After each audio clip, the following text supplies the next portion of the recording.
Lukas pasal 19 ayat 1 sampai 10. Yesus masuk ke kota Yeriko dan berjalan terus melintasi kota itu. Di situ ada seorang bernama Zakeus, kepala pemungut cukai, dan ia seorang yang kaya. Ia berusaha untuk melihat orang apakah Yesus itu, tetapi ia tidak berhasil karena orang banyak sebab badannya pendek. Maka berlarilah ia mendahului orang banyak, lalu memanjat pohon ara untuk melihat Yesus yang akan lewat di situ. Ketika Yesus sampai ke tempat itu, ia melihat ke atas dan berkata, "Zakeus, segeralah turun, sebab hari ini aku harus menumpang di rumahmu." Lalu Zakeus segera turun dan menerima Yesus dengan sukacita. Tetapi semua orang yang melihat hal itu bersungut-sungut katanya, "Ia menumpang di rumah orang berdosa." Tetapi Zakeus berdiri dan berkata kepada Tuhan, "Tuhan, setengah dari milikku akan kuberikan kepada orang miskin, dan sekiranya ada sesuatu yang kuperas dari seseorang akan kukembalikan 4 kali lipat."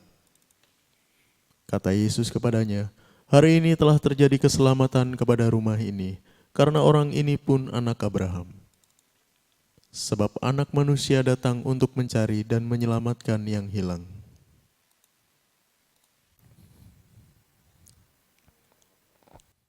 Oke, shalom semuanya. God bless ya. Tuhan Yesus memberkati. Thank you sudah mau hadir. Nah, ya sebenarnya nggak usah thank you ya. Itu kan Tuhan yang ini. Ya udah santai aja ya. Pastornya lagi liar nih. Enggak, saudaraku.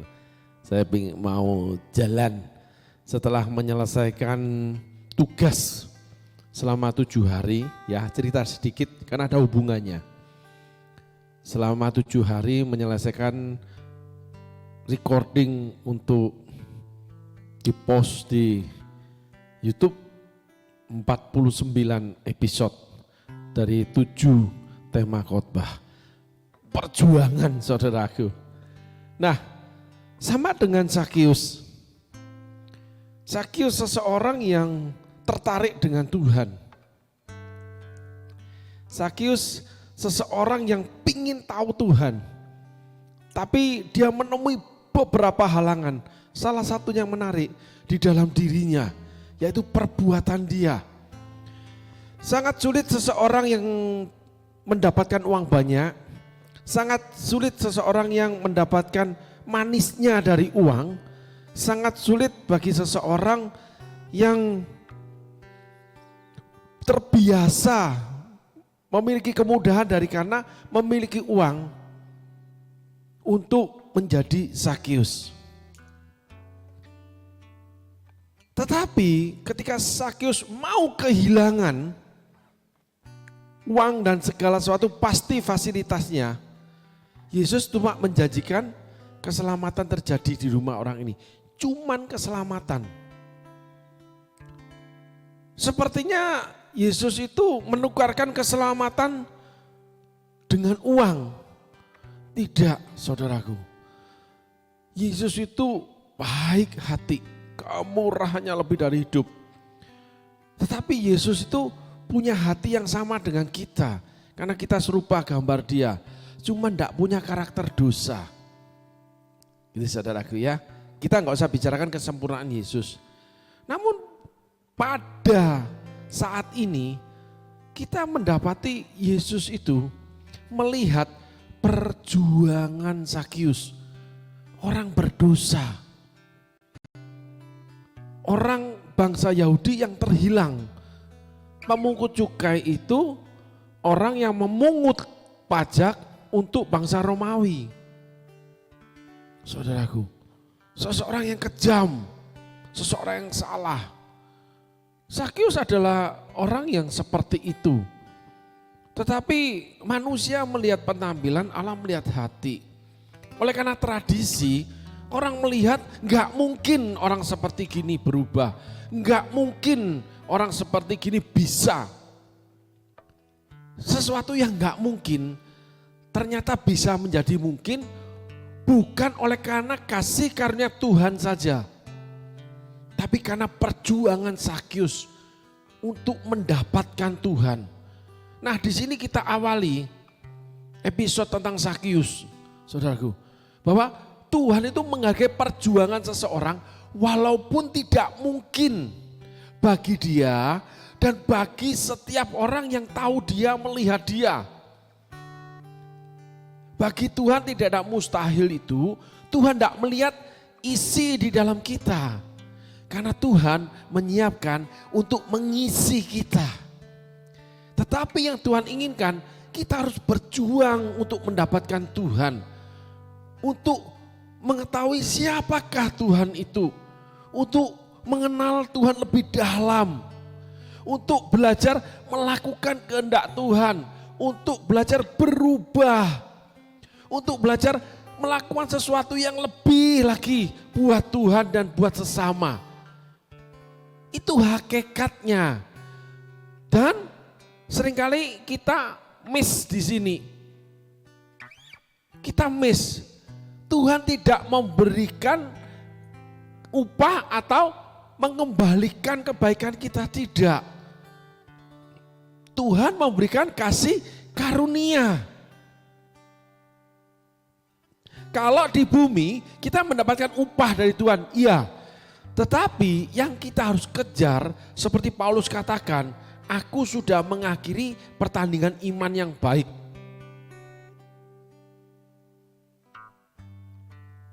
Dengan benar. Dan kini tiba saatnya aku akan menerima mahkota kebenaran dan memerintah bersama Yesus. Yang Tuhan sediakan itu kasih karunia. Nanti bersama Tuhan dan memerintah bersama Tuhan. Sehingga perjalanan mengikut Tuhan itu sebuah perjuangan untuk mendapatkan kasih karunia, bukan upah. Upah pasti dapat. 30, 60, 100 kali ganda, menabur, menuai. Tetapi kita lihat Zakius itu mendapatkan kasih karunia, keselamatan di rumah dia. Tuhan tidak bicarakan keuangan sama sekali. Karena Zakius memang pandai mencari uang. Zakius memang punya pekerjaan yang dapat menghasilkan uang, itu pun Tuhan izinkan. Sehingga kehidupan sehari-hari kita berjuang, ya. Kita lakukan firman untuk kehidupan di bumi, ya.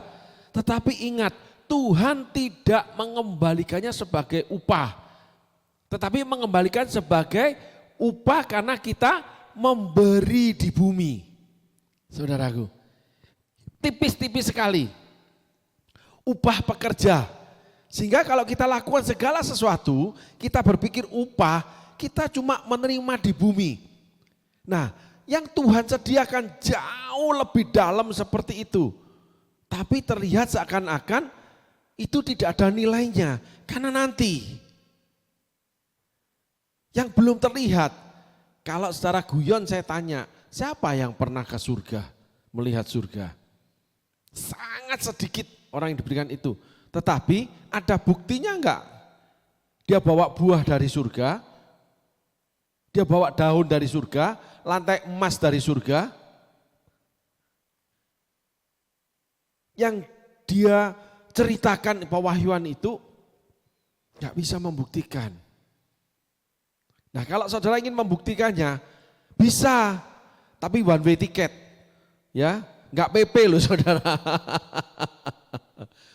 Nah, iman kita boleh menerima hal itu sebagai penguatan, peneguhan untuk apa yang tertulis di Alkitab. Tetapi iman kita harus yang kita perjuangkan bahwa kita menerima yang namanya upah dari Tuhan, itu kasih karunia.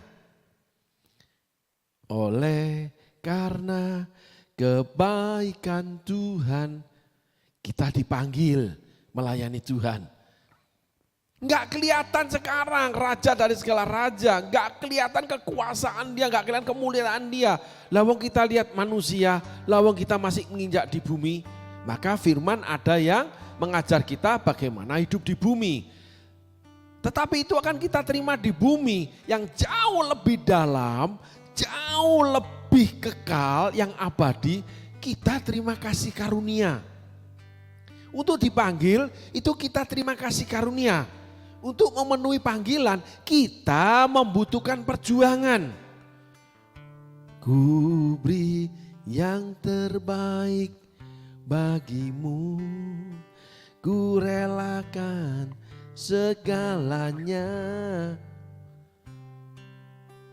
Nanti yang kita berikan terbaik itu yang akan menentukan kita memerintah 1 kota, 2 kota, 5 kota, 10 kota bersama Yesus. Itu penting saudaraku. Barang siapa kehilangan nyawanya oleh karena aku, maka dia akan mendapatkannya kembali. Kalau orang mengingini bajumu, berikan jubahmu. Gitu. Berilah kepada orang yang tidak dapat membalas kepadamu, Bapamu juga akan balaskan. Oleh karena kamu memberi, maka dia lihat keinginan kasihmu memberi. Firman mencatat, kepada yang berbelas kasihan, aku akan berbelas kasihan. Sehingga jauh lebih dalam itu Yesus melihat hati. Sehingga Zakius ini dilihat bagaimana perjuangan dia untuk datang sama Yesus. Zakius itu enggak melakukan apa-apa. Sebelumnya enggak menjamu Yesus seperti orang Farisi. Enggak melakukan sebuah korban kepada Tuhan. Enggak. Dia berlari, dia mencari celah untuk bertemu dengan Yesus, mengenal Yesus. Dia berjuang saudaraku. Baik, mari kita akan masuk pada firman Allah. Tolong ditayangkan firmannya. Yesus masuk ke kota Yeriko dan berjalan terus melintasi kota itu.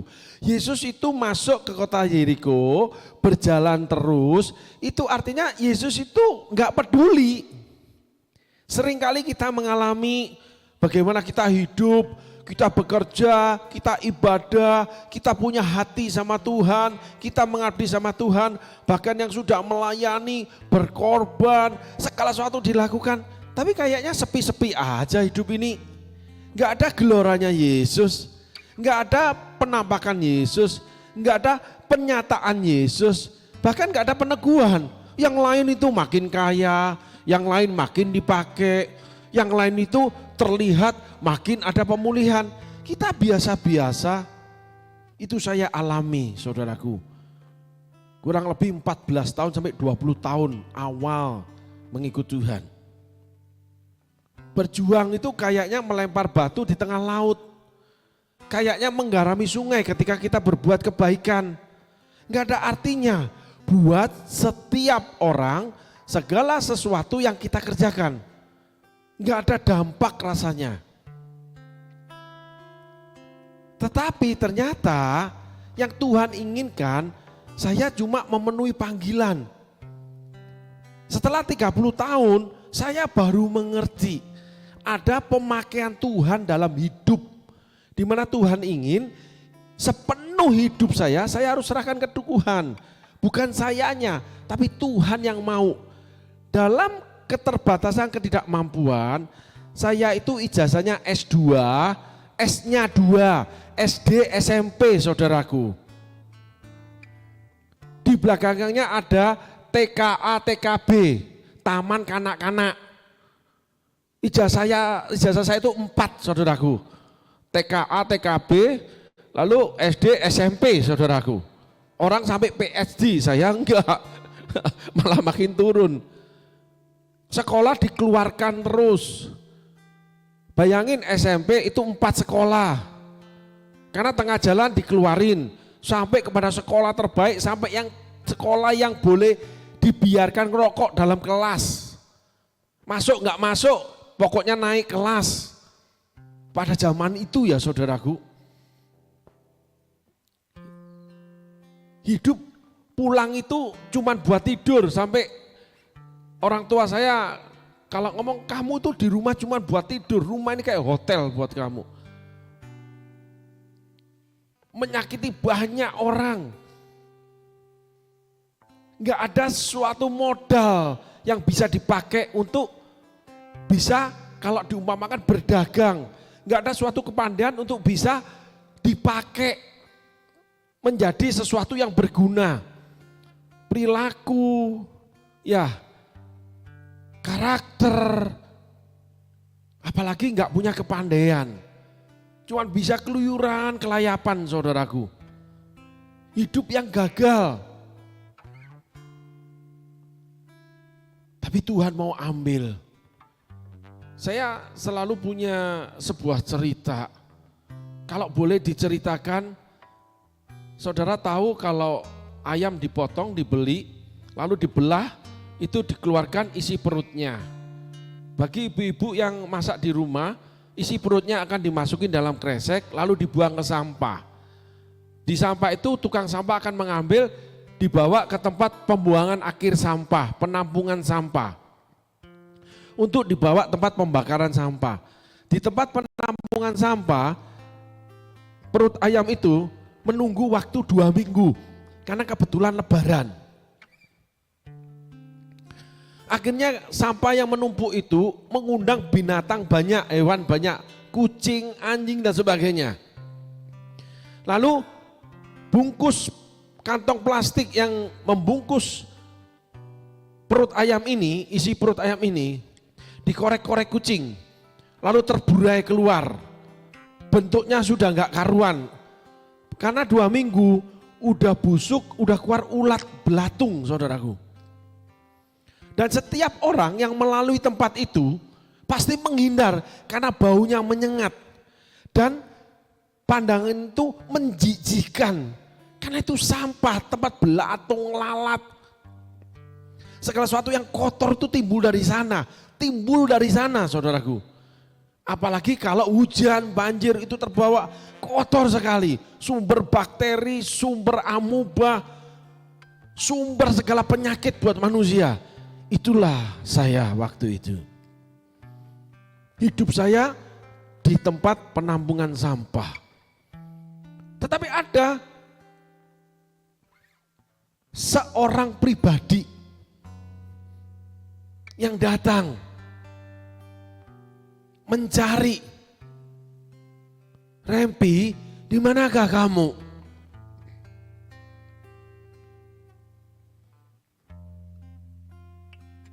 Dia korek.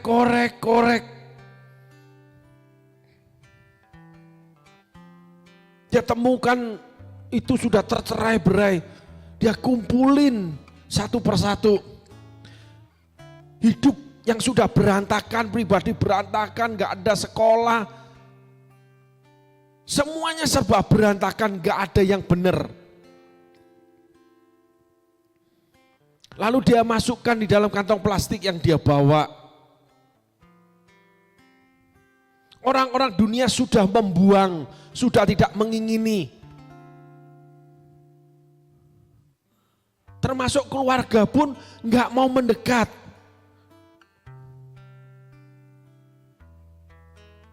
Dan memang tidak bisa melepaskan diri dari situasi itu. Karena sudah tempat penampungan sampah. Seberapa banyak dari kita seperti itu sebelum ditemui Tuhan. Lalu dikumpulkan Tuhan. Pribadi yang berantakan, hidup berantakan, segala satu berantakan. Setelah terkumpul semua, diikatlah kantong itu. Tuhan bawa kantong kulit, bukan kantong plastik saudaraku. Tuhan selalu membawa yang dari Tuhan, itu selalu yang berharga. Walaupun kita tidak berharga.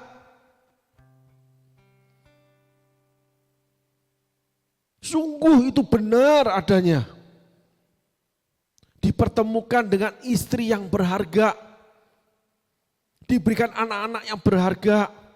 Diberikan lingkungan kehidupan yang berharga, diberikan teman-teman yang berharga, diberikan rekan pelayanan yang berharga, semuanya berharga saudara. Dibungkus dengan kantong kulit, dipanggil melayani. Sehingga isi perut ayam ini dibawa pulang ke rumahnya dia, Tuhan kita. Dibawa masuk ke dapur perapian, nyalakan kompor, dicuci dulu, ulat belatungnya dikeluarkan, dipisahkan, diambilin. Lalu yang busuk dipotong-potong. Saudaraku, dengarkan cerita ini. Setelah semua dipotong-potong sesuai dengan tujuan, dia ingin masak apa untuk dihidangkan kepada para keluarganya. Dibersihkan, lalu diobati. Dia bersihkan dengan cara dia sehingga itu perut ayam itu menjadi steril. Ulat belatungnya dikeluarin semua. Lalu yang kotor-kotor dibersihkan. Lalu yang enggak berbentuk dibentuk sama dia, dipotong kecil, dibeginiin. Kayak kalau makan itu dicah ya. Atau kita masak itu daging itu dihancurin gitu ya. Gitu untuk sebagai telur atau apapun. Seperti pizza dikasih daging ada sausnya, tapi itu hancurnya daging ya, dicah, dipotong kecil-kecil. Jadi nggak kelihatan bentuknya tapi rasanya luar biasa. Saudaraku. Nah, setelah dibersihkan, dipotong sama dia, dicuci sama dia, lalu mulai dia meracik bumbu. Setelah itu bumbu selesai, dia masukin perut ayam yang sudah terpotong kecil-kecil ini. Habis itu dia berikan bahan-bahan yang lain. Ada sayur, ada daging yang lain, ada bawang dan sebagainya. Sesuai apa yang dia ingini. Yesus adalah koki yang memiliki segala pengetahuan untuk menyajikan hidangan yang disukai, yang terbaik, yang sehat. Masak, serang. Habis itu pada waktunya keluarga pada berkumpul pada waktu makan, maka disajikanlah isi perut ayam ini. Menjadi salah satu bagian dari sajian kerajaan Allah. Mungkin bagian gorengan, mungkin bagian kuah, mungkin bagian tumis. Apapun itu. Lalu keluarga kerajaan Allah menyantap hidangan itu dengan sehat dan nikmat. Itulah perjalanan orang-orang percaya. Salah satu contoh yang Tuhan sudah kerjakan dalam kehidupan pribadi ini. Demikianlah Zakius, seorang pemungut cukai yang gak mungkin. Tetapi Tuhan sediakan cuma satu, kasih karunia. Tuhan mau pakai dia.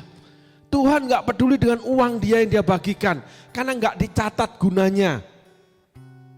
Yang dia cuma ucapkan, pada hari ini terjadi keselamatan di rumah orang ini. Sehingga seakan-akan perbuatan Zakius tidak ada artinya. Demikian ketika kita dihidangkan, dipakai Tuhan, diberkati Tuhan, segala milik kita jadi berkat. Seakan-akan tidak artinya, mestinya seperti itu. Kenapa? Bisa makan sebagai hidangan, maaf saudaraku, ini cuma cerita, lalu selesai terkumpul semua, pada suatu saat akan keluar menjadi kotoran.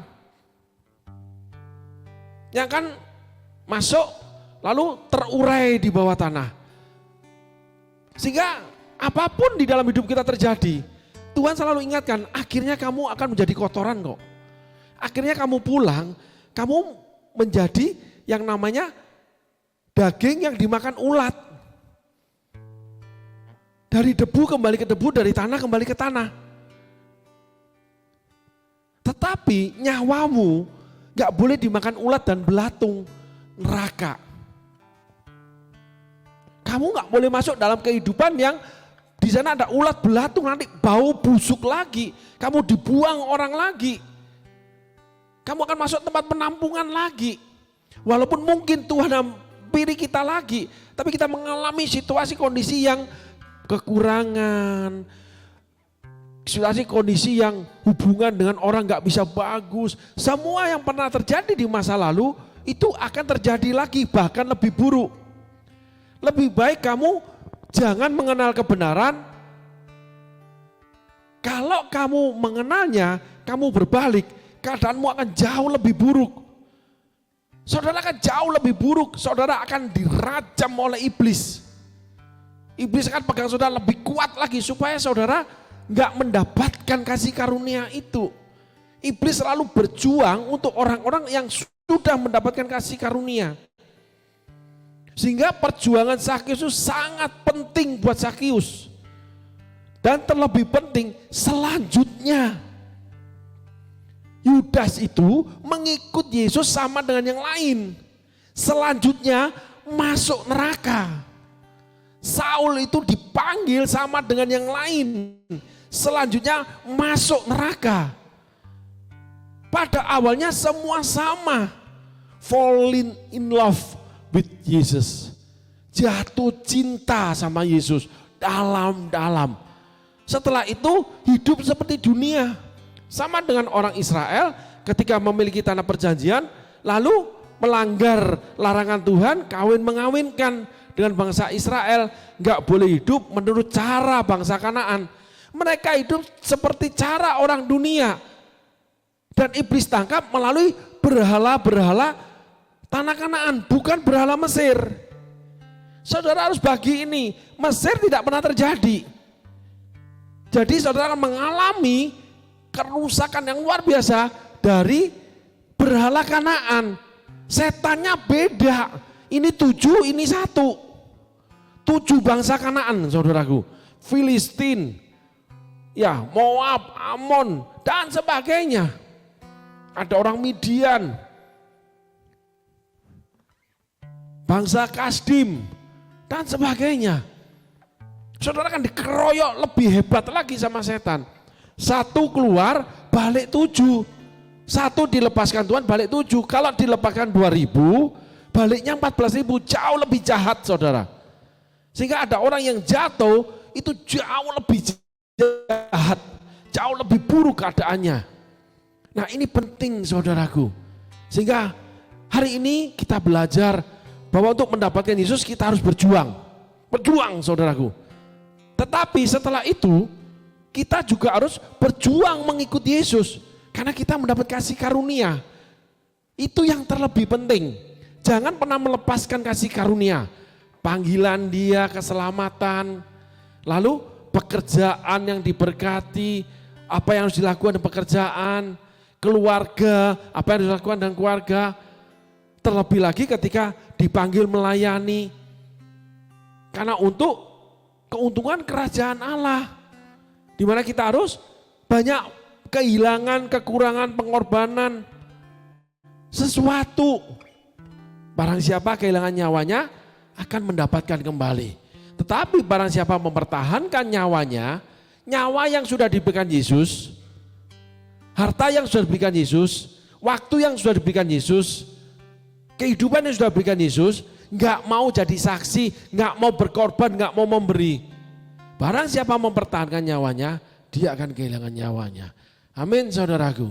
Hari ini kita belajar bahwa mengikut Tuhan, untuk mengenal Tuhan butuh perjuangan. Tetapi Tuhan menyediakan bukan upah seperti yang cara dunia. Itu pasti Tuhan berikan. Tetapi kita mendapatkan upah kasih karunia, yaitu keselamatan, panggilan, lalu karunia-karunia Roh Kudus, lalu lingkungan yang baik, anak yang baik, istri yang baik, semuanya yang baik. Karena Tuhan menyediakan kantong kulit, kantong yang Tuhan buat, seperti penebusan dosa Adam dan Hawa. Mereka buat dari daun, Tuhan memberikan kulit binatang. Tuhan berikan yang hidup buat kita. Jadi kalau dunia buat itu plastik, palsu, sulit terurai, mencengkeram hidup kita. Kantong plastik, tapi kalau Tuhan enggak, kantong kulit yang akan diisi anggur buat kita minum. Anggur itu menyehatkan dan sebagainya. Amin saudaraku. Baik, hari ini kita belajar sebuah perjuangan untuk mengenal Tuhan. Lalu kita juga belajar untuk terus berjuang mengikuti Tuhan. Hati-hati, iblis menunggu, mengincar dan akan menyerbu saudara untuk menjatuhkan saudara. Sehingga saudara masuk kembali ke dalam kantong plastik, yaitu kebiasaan orang-orang di dunia. Persis seperti mereka hidup saudara. Di situ saudara akan dibuang oleh orang-orang dunia. Di situ saudara akan dibawa oleh orang-orang dunia yang membawa sampah ke tempat penampungan sampah. Di situ saudara akan hidup busuk lagi. Keluar belatung lagi, baunya menyengat lagi. Sehingga setiap orang menghindar saudara. Akan tiba waktunya itu. Di mana yang paling jauh, orang itu mungkin tetap kaya, tetap memimpin pelayanan, tetap apapun. Tuhan akan lempar dari ranjang orang sakit. Saudara ingat, satu orang yang dipakai Tuhan luar biasa, yang dilempar ke ranjang orang sakit. Seperti kitab Wahyu, Raja Daud. Sampai selimut apapun tidak bisa menghangatkan tubuh dia. Akhirnya dicarikan manusia sebagai penghangatnya. Raja Daud terkena jerat. Walaupun Tuhan menyertai dia. Tuhan melepaskan dia. Tapi akibatnya dia menjadi sakit di hari tuannya. Karena hidupnya berandalan saudaraku. Raja Daud itu gemar pesta. Sehingga anak-anaknya gemar pesta. Apalagi banyak kunjungan tamu-tamu. Membuat Raja Daud selalu mengadakan pesta perjamuan.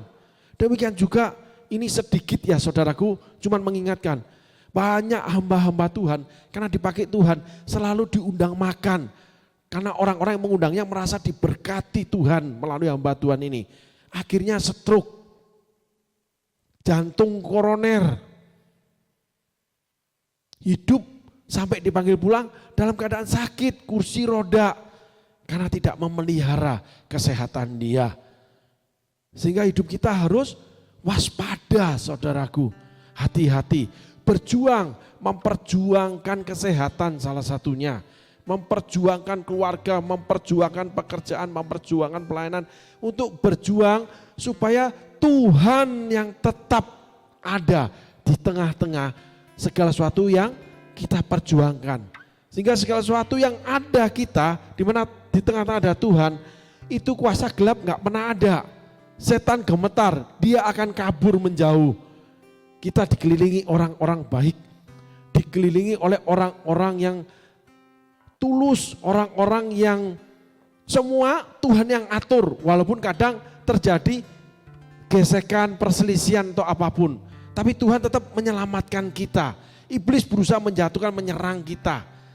Tetapi oleh karena kita mengandalkan Tuhan, berharap pada Tuhan, maka kita selalu berbicara firman.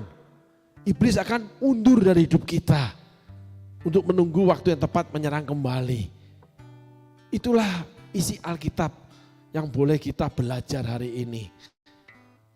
Sehingga kembali lagi kita harus berjuang seperti Zakius. Setelah itu berjuang untuk melaksanakan segala kasih karunia yang Tuhan beri. Dari kebenaran Alkitab sampai panggilan dia. Dari kehidupan pribadi sampai keluarga, sampai komunitas, sampai sanak famili, sampai seluruh orang bisa melihat bahwa di dalam hidup kita ada Tuhan yang baik. Menjadi saksi Tuhan. Beritakanlah Injil dan jadilah saksiku. Amin saudaraku, Tuhan Yesus berkati. Biarlah setiap firman Tuhan yang kita dengar, kita perhatikan baik-baik. Biarlah setiap firman Tuhan yang kita mengerti, kita renungkan lebih lagi. Sehingga biar akhirnya firman Tuhan menjadi pelita bagi kaki kita, terang jalan-jalan kita. Menjadi sauh bagi jiwa kita yang mungkin sering memberontak, mungkin sering marah. Tuhan akan ingatkan kebenaran firman-Nya. Mungkin kita alpa lalai, kita lengah. Tuhan akan ingatkan melalui firman-Nya menjadi sauh bagi jiwa kita. Tuhan Yesus berkati. Terima kasih saudaraku.